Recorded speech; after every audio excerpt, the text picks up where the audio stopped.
ஆணுக்கெங்கே பெண் சளைப்பில்லை காணென்று கும்மி அடின்னு பாரதி சொன்னார். ஆனால் கோலம் போடுறதுல கூட புள்ளிக்கோலம் நெழில்கோலம்னு அதில் கூட புருஷாலெலாம் இது பண்ணியிருக்கா. மயிலாப்பூர் கான்டெஸ்ட் இது. கோலப்போட்டியில் இவர்கள் கூட கரெக்டாக ஈக்குவல் பங்கெடுத்துட்டுருக்கா. கேட்க சந்தோஷமாக தான் இருக்குது. மயிலாப்பூர்லேருந்து நேராக ஸ்ரீவில்லிபுத்தூர் வந்துட்டோம். ஸ்ரீவி கோபிகையரின் கோலம் மெதுவாக அனுபவிச்சுட்டே வருவோம். நேற்று பிரியாவிட பெருமாள் எழுனதை நன்னா அனுபவிச்சிருப்பேன்னு நினைக்கிறேன். கன்னியா பதக்கம் பார்த்தேளா? இல்லாட்டி பின்னாடி போய் தயவுசெய்து இன்னொரு தடவை பார்த்துருங்க.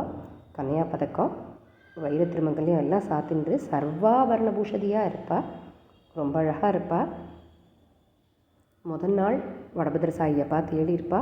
ராவிடிய அரையர் சுவாமி 3 மணி நேரம் தனியாக அரையர் சுவாமியும் ஆண்டாளுமா அனுபவிச்சுட்டு பார்த்துருப்பாவைய. மறுநாள் கீழே இறங்கி இதோ திருமதி நாயி அலங்காரத்தில் இருக்கா. பல்லக்கூட பெரியாழ்வாரான தன்னோட அப்பாவுக்கு ஒரு பல்லக்கூட சுற்றி அழகாக இருக்கேனான்னு காட்டுவலாம். கன்னத்தில் கருப்பு புட்டையும் சேவிச்சிருப்பேன்னு நினைக்கிறேன்.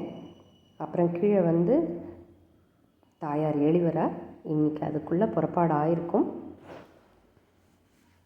9:30 மணி 10 மணிக்கு கோபுரத்திற்கு போனால் அரையர் சுவாமியோட நாள்பாட்டை சேவிக்கலாம். மாலை மணவண்ணா சேவிப்பர். ஊரே விழா கோலம் பூண்டிருக்கும். எங்கே பார்த்தாலும் கொட்டு சத்தம் கேட்குற மாதிரி இருக்கும். தாயார் எழுற மாதிரி இருக்கும். காலையில் ஒரு அலங்காரம், சாயங்காலம் ஒரு வாகனம்னு ஜில்லு ஜில்லுன்னு தாயார் எழுவா. அவள் அனுபவிச்சா தான் தெரியும். கமலா மாமியோட டிராயிங்க்கு வந்துட்டோம். இன்றைக்கி மாமி அனுபவிச்சிருக்கிறது துளசிதாசரோட சரித்திரம்.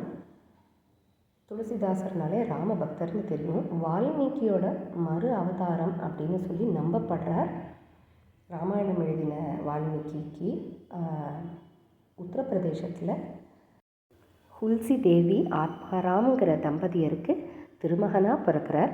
12 மாதம் கர்ப்பவாசமாக இவருக்கு. பிறக்கும்போதே 32 பல்லோட பிறக்கிறார். ரொம்ப ஆச்சரியமாக இருக்குல்ல கேள்விப்படுறதுக்கே. எல்லா குழந்தைகளும் பிறந்த உடனே பேச ஆரம்பிக்கும்போது பேசுகிற வார்த்தை அம்மா சொல்லும், அத்தை சொல்லும் சில குழந்தைகள். இவர் ராமான்னு சொல்லிண்டே பிறந்தாராம். அதனால் இவர் பேரே ராம் போலான் அப்படின்னு பேர் வச்சாலாம். 16வது வயசில் ரத்னாவல்லிங்கிற கல்யாணம் பண்ணிக்கிறாராம். ராமன் மேலே எவ்வளோ பக்தியோ அதே மாதிரி ரத்னாவல்லி மேலே அபரிமிதமான அன்பை வச்சுருந்தாராம். அவளுக்கே சில சமயம் லஜ்ஜையாக இருக்குமா, கூச்சமாக இருக்குமா. அவள் சொல்கிறாராம், ஒரு நாள் இந்த அழியிற உடம்பு மேலே வைக்கிற பற்றை பெருமாள் மேலே வச்சா எவ்வளவோ நன்னா இருக்குமே அப்படின்னு சொல்கிறாரா. அந்த நிமிஷம் அவருக்கு ஞானோதயம் பிறக்கிறது. உடனே சன்னியாசம் வாங்கின்னு கிளம்பிடுறார். அப்போ ஏதோ அதிர்ஷ்டவசத்தால் ஏதோ மரத்தடியில் ஜலம் தெளிக்க அங்கே சாப விமோச்சனம் அடைஞ்சு, அப்போ உனக்கு ஏதாவது வரம் வேணுமான்னு கேளு அப்படின்னு சொல்ல, நான் ராமனை சேவிக்கணும், நேரில் பிரத்யக்ஷமாக சேவிக்கணும் அப்படிங்கிறாராம். அவர் அதுக்கு உபாயம் சொல்கிறாராம், இங்கே ஆஞ்சநேயரோட அனுகிரகத்தினால சேவி அப்படின்னு. ஆஞ்சநேயரோட அனுகிரகத்தினாலையும் அவரும் எத்தனையோ வெறும் ஆஞ்சநேயரோட அனுகிரகம்னு சொல்கிறோமே வழி அதுக்கு துளசிதாசர் எவ்வளோ கஷ்டப்பட்டாருங்கிறது நம்ம எல்லோரும் புரிஞ்சுக்கணும்.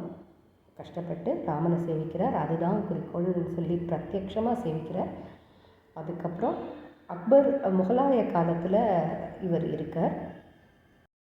செத்துப்போன வாழை உயிர்ப்பிக்கக்கூடிய சக்தி இவருக்கு இருக்குதுன்னு தெரிஞ்ச உடனே அக்பர் அவைக்கு கூட்டு விடுறார். இவர் இந்த சித்தியெல்லாம் காட்டக்கூடாதுன்னு சொல்லிட்டு மானசீகமாக அனுமார வேண்ட அங்கே நிறைய குரங்குகள்லாம் வந்துடுறதான். அதை பார்த்து அரண்டு போன அக்பர் இவரை விடுவிச்சிடுறாராம். அதுக்கப்புறம் அப்படியே உடம்போட பெருமாள்கிட்ட ஐக்கியமாறார் அப்படின்னு கேள்விப்படுறோம். துளசிதாசர் நிறைய ராமன் மேலே பாட்டு எழுதியிருக்கார். மாமி நாளைக்கு என்ன அனுபவிக்க போகிறா அப்படின்னு பொறுத்திருந்து பார்ப்போம். நடுவில் நேராக போய் ஆண்டாளோட நாள் பாட்டுக்கு அரையர் சுவாமி மாலை மணிவண்ணா தாளம் தட்டி சேவிக்க ஆண்டாள் மயங்கி நிற்கிற தாள ஓசைக்கு நம்மளும் மயங்கி நிற்போம். மண்டபப்படி முடிஞ்சு நாடசாலத்திற்கு எழுவா ஆண்டாள்.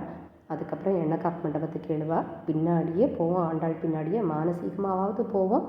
ராத்திரி நாள் பாட்டு உள்ள ஏளனம், அண்ணன் அருளிப்பாடு எல்லாம் இருக்குது. எங்கேயும் போயிடாதீங்க.